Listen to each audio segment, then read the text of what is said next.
وعن wanaagsan daawadayaal soo dhawaada waxaanu idin soo gudbinaynaa xog xasaasi ah oo ku saabsan dawladda Soomaaliya oo ka badbaaday shirqool halis ah oo loo dhigay kaas oo la damacsaneyd dawladda Itoobiya. Haddaba waxaanu idin soo bandhigi doonaa muxuu yahay shirqoolkaas sidee dawladda Soomaaliya uga xeeladeysatay. balse marka koobaad intaan guda galin soo dhawow muuqaalka like saar sina share garaa si dad badan u gaaro.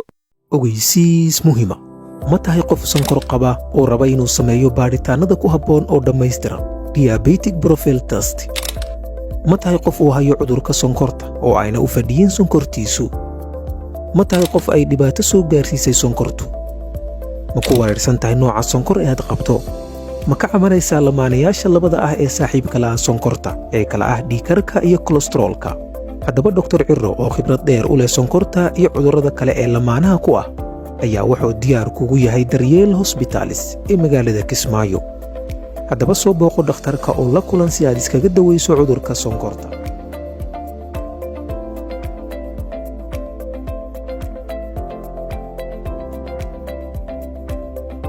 dawladda federaalka Soomaaliya ayaa ka badbaaday qorshe u muuqday shirqool Itoobiya loogu daneynayo si ay u gaarto badda Soomaaliya. wasiirka gaashaandhigga Soomaaliya Axmed Macalin Fiqi ayaa shaaciyay in dawladda Soomaaliya ay iska diiday in dowlatus badeed ay la sameyso dalal aan bad lahayn. qorshahan oo ay fahmeen madaxda Soomaaliya ayaa ujeedkiisu ahaa in Itoobiya ay qayb ka noqoto dowlatuska badeed maadaama ay si weyn u daneynayso gaarista badda.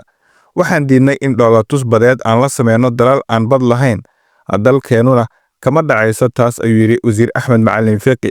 waxa uu intaasi ku sii daray waxay doonayeen in markaasi loo hoosgeliyo dalal markaasi murano naga dhaxeeyo. Itoobiya oo kamid ah dalalka badda aan lahayn ayaa saaxiibada gobolka ku riixayso in ay qayb ka noqoto dowlatus la qorsheynayo in uu ka dhaco biyaha Soomaaliya. dalabka Itoobiya ee tababarka la qorsheeyay ayaa si weyn uga yaabiyay dawladda Soomaaliya oo iyadu markaasi diiday. arrintan ayaa imaanaysa xilli dhawaan Itoobiya ay markaasi si aan gabasho lahayn Muqdisho uga dhawaaqday in howlgalka nabad ilaalinta Soomaaliya ay ku soo darayaan ciidamadooda badda. dawladda Itoobiya ayaa shirka dalalka ciidanka heeganka Afrikada Bari oo maalmihii la soo dhaafay ka qabsoomay Muqdisho ka sheegtay in cutubyada ugu horeeya ee ciidanka howlgalka EUSOM ee dhankooda ka imaanaya ay markaasi ka dhigayaan kuwa badda isla markaana ay diyaariyeen maraakiib doonyo iyo guud ahaan agabkii ay ciidankaasi ku howlgali lahaayeen.